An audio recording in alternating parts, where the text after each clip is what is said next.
अब इमरान खान के वकील साहब आके कह रहे हैं कि इस कानून को स्ट्राइक डाउन करें। अगर कानून स्ट्राइक डाउन हो जाता है तो ये जो शहबाज शरीफ साहब और 8-10 और नून लीग के जो लीडर्स हैं और जरदारी साहब भी, उनके खिलाफ जो नैब के केसेस थे करप्शन के, वो सारे फारग हो चुके हैं। नहीं, अगर ये स्ट्राइक डाउन हो जाता तो वो वापस आ जाएंगे। तो ये तो फिर मसला बन जाएगा ना बड़े सीरियस। एक तो इशू ये है कि सियासी इशू है, दूसरा इशू कॉन्स्टिट्यूशन का कि क्या पार्लियामेंट जो कानून बनाती है उसको स्ट्राइक डाउन सुप्रीम कोर्ट कर सकता है कि नहीं कर सकता। Important question. अच्छा, ये क्वेश्चन तो इम्पॉर्टेंट है मगर इसके जवाब भी इतना मुश्किल नहीं है। सुप्रीम कोर्ट की ये फैसला रहा है कि अगर कोई ऐसा कानून बनता है जो आइन के बहुत अहम बेसिक स्ट्रक्चर के ख़िलाफ़ या बेसिक राइट्स जो उसके अंदर इंश्राइंड है, उसके ख़िलाफ़ अगर कोई कानून बनता है तो उसको स्ट्राइक डाउन किया जा सकता है। ख़ुसूसन अगर नैब लॉ फंडामेंटल राइट्स को किसी तरीके से था, तो फिर उसको कोई भी कानून हो, अगर वो फंडामेंटल राइट्स जो कि बेसिक टेनेट है कॉन्स्टिट्यूशन का, आज़ादी जो है हमारी फंडामेंटल आज़ादी आवाम की, अगर उसके ख़िलाफ़ है तो वो कानून को सुप्रीम कोर्ट स्ट्राइक डाउन कर सकता है। ठीक। अच्छा, अब और यहाँ एक केस ऐसा भी है कि एक कानून बना था जिसके बारे में 2001 की बात है, मुशर्रफ साहब का ज़माना था मेरा ख्याल है, और उसका नाम है असफंदियार वली केस। उसमें सुप्रीम कोर्ट ने इसी आर्ग्यूमेंट के ऊपर के एक कानून था कि ये फंडामेंटल राइट्स के ख़िलाफ़ है कि उसको स्ट्राइक डाउन कर दिया था। अच्छा, आज ये आर्ग्यूमेंट दी जा रही है कि ये भी जो कानून है ये फंडामेंटल राइट्स के ख़िलाफ़ है, इसको भी स्ट्राइक डाउन किया जाए। उसके ऊपर जस्टिस मंसूर का ये मौक़िफ़ है कि कैसे ये फंडामेंटल राइट्स के ख़िलाफ़ कैसे है, इसका तो कोई सबूत नहीं है और उनके ख्याल में ये इसको स्ट्राइक डाउन नहीं किया जा सकता। उधर जस्टिस एजाज हैं, वो समझते हैं कि जी ये किस किस्म का कानून है, लोगों ने अपने लिए बना लिया है, इससे तो धज्जियाँ उड़ा दी हैं, इससे करप्शन बढ़ जाएगी, ये हो जाएगा वो हो जाएगा और रोना धोना और फलाना ढींगड़ा। तो जाहिर है वो तो ये चाहते हैं कि इस कानून की छुट्टी करा दी जाए।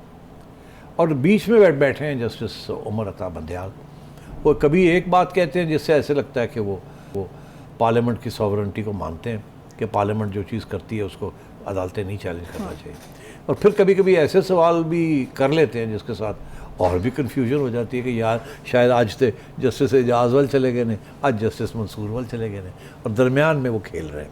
अब इसके बहुत से एग्जाम्पल्स हैं आज की और कल की जो हेयरिंग्स हुई हैं, वो जो कि हम दे सकते हैं अगर आप चाहें तो बात। और वो करप्शन की आप बात कर रहे थे, तो करप्शन पे उन्होंने कहा कि अगर अब जो रेटिंग आएगी ट्रांसपेरेंसी इंटरनेशनल की जो आएगी, उसमें इन नैब तरामीम के बाद जो है वो उससे भी 100 नंबर पे नीचे चला जाएगा। अच्छा, अब ये जस्टिस एजाज नहीं है जी, जस्टिस एजाज का ये कहना था कि अगर ये कानून रहा तो करप्शन बढ़ जाएगी पाकिस्तान।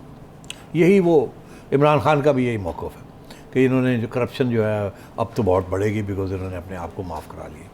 अच्छा, अब दिलचस्प बात क्या है? दिलचस्प बात यह है कि ट्रांसपेरेंसी इंटरनेशनल के जो स्टेटिस्टिक्स हैं वो ये दिखाते हैं कि 2016 में 2014 में करप्शन पाकिस्तान में 140 नंबर पे थी पाकिस्तान का रैंकिंग। जितनी आप ज़्यादा होगी उतनी ज़्यादा करप्शन है। तो 2014 में 126 थी, 126 थी। उसके बाद 2016 में 116 हो गई, फिर उसके बाद 2018 में 117, 2020 में 124 और 2021 में 140। इससे ये जाहिर होता है कि पीपल्स पार्टी की हुकूमत के दौरान करप्शन इंडेक्स काफ़ी हाई था।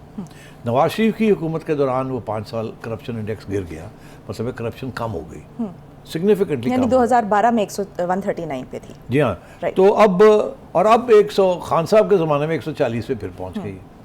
अब सूरत हाल ये है कि एक तरफ तो ये कि जब अकाउंटेबिलिटी के कानून की और खान साहब लगा रहे थे, लोगों को जेलों में डाल रहे थे, तो करप्शन इंडेक्स बढ़ रहा था इसका मतलब। और जब ऐसी चीज़ नहीं थी और जिस हुकूमत के ऊपर इल्ज़ाम लगता है कि बड़ी करप्ट थे नून लीग वाले, उनके दौर में ट्रांसपेरेंसी इंटरनेशनल कहती है सबसे कम करप्शन थी पाकिस्तान के अंदर। अब ये हकीकत है, ये फैक्ट्स हैं, ये आपने और मैंने नहीं घड़े, ये ट्रांसपेरेंसी इंटरनेशनल के फैक्ट्स हैं।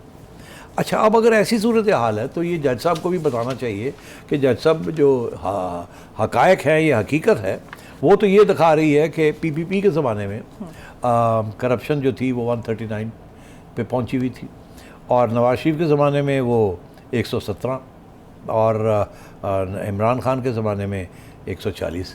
तो आप तो ये तो उल्टा हो रहा है। तो इसका मतलब ये है कि नैब के कानून का कोई तल्लुक़ करप्शन के साथ नहीं है। जब नैब धंधना रही थी तो करप्शन सबसे ज़्यादा हो रही थी पाकिस्तान में अंडर इमरान खान। और जब नैब सो कॉल्ड इंडिपेंडेंट काम कर रही थी नवाज शरीफ के ज़माने में, तो उस वक्त कोई ख़ास करप्शन एटलीस्ट कम हो गई थी करप्शन। तो मैं ये समझता हूँ एक तो ये करप्शन वाला इशू जो है, हाँ। इसमें कोई थोड़ी सी हकीकत जज साहब के आगे रखनी चाहिए कि आपकी गलत फहमी है अगर आप ये समझते हैं कि करप्शन बढ़ जाती है जबकि नैब का कानून को उन्होंने अमेंड किया। दूसरी बात ये कि जस्टिस मंसूर हर स्टेज पे आईनी पोजीशन ले रहे हैं। बड़ी इसमें मैं देख रहा था कि जज साहब जो हैं उन्होंने पहली बात उन्होंने कहा कि बड़ी दिलचस्प बात है ये कि सिविलियंस को भी धर लिया जाता है नैब में, जजेस को भी माफ़ नहीं किया जाता, मगर फ़ौजियों के बारे में क्या ख्याल है? उनको तो कोई हाथ नहीं लगाता। तो क्या नैब का कानून जो है ये फ़ौजियों के ऊपर अप्लाई नहीं करता? ये सवाल उन्होंने पूछ लिया। अच्छा, अब उसका जवाब देने से तो सारे भाग रहे थे, कोई इधर भाग रहा था, कोई उधर भाग रहा था कि इसका जवाब हम क्या दें। जवाब तो बड़ा कि अगर फ़ौजी कोई करप्शन करता है तो नैब उसको नहीं हाथ लगा सकती, उसको फ़ौज खुद उसको निपटती है और फ़ौज के बाहर नहीं हो सकता। अपने इंस्टीट्यूशन में उनकी अकाउंटेबिलिटी होती है और नैब नहीं हाथ लगा सकती। अलबत्ता अगर कोई फ़ौजी जो है वो किसी सिविलियन अदारे में है, उसका हेड है या वहाँ कोई करप्शन हुई है तो नैब पूछ सकती है। मगर हकीकत ये है कि आज तक नैब ने किसी फ़ौजी को, सर्विंग फ़ौजी को हाथ नहीं लगाया। जो रिटायर्ड फ़ौजीज़ हैं उनके ऊपर ज़रूर उन्होंने हाथ लगाया। एडमिरल मंसूर के केस आपको याद होगा, जो नेवी के चीफ़ थे, उसके बाद एक वापडा के चीफ़ भी रहे हैं, क्रिकेट बोर्ड के चीफ़ भी रहे हैं, एक लेफ्टिनेंट जनरल थे, उनके ऊपर भी नैब ने केसेस किए और उनसे भी पैसे निकलवाए, मंसूर से भी पैसे निकलवाए वगैरह। वो रिटायर हो चुके थे और वो they were involve in commissions and stuff like that. तो अब बात ये है कि ये सवाल का जवाब नहीं मिला अभी तक। दूसरा, मंसूर साहब ने एक बड़ी इंटरेस्टिंग बात की है। वो कहते हैं कि क्या आपका ख्याल है कि ये जो फैसले होते हैं कानून के बारे में, ये सड़कों पे होने चाहिए या पार्लियामेंट में होने चाहिए? इशारा ये है कि खान साहब जो हैं वो सड़कों पे कानून बनाना चाह रहे हैं, गर्म गवर्नमेंट को निकाल दो, पार्लियामेंट से ये कर दो। उन्होंने तो पार्लियामेंट की धज्जियाँ उड़ा दी हैं और पार्लियामेंट को मानते ही नहीं है। तो फिर ये बताइए कि सड़कों को माने हम या हम पार्लियामेंट को माने? कानून कौन बनाएगा?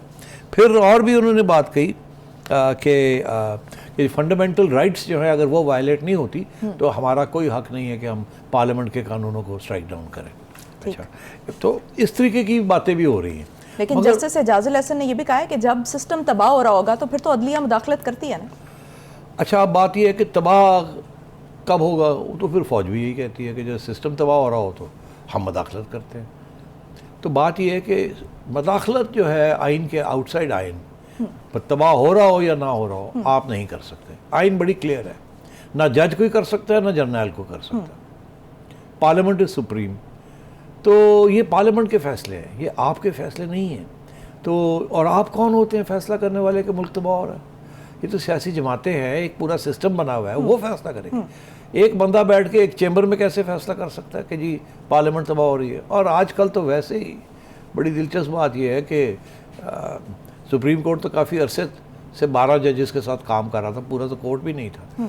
तो मतलब इस किस्म के इश्यूज़ भी हैं।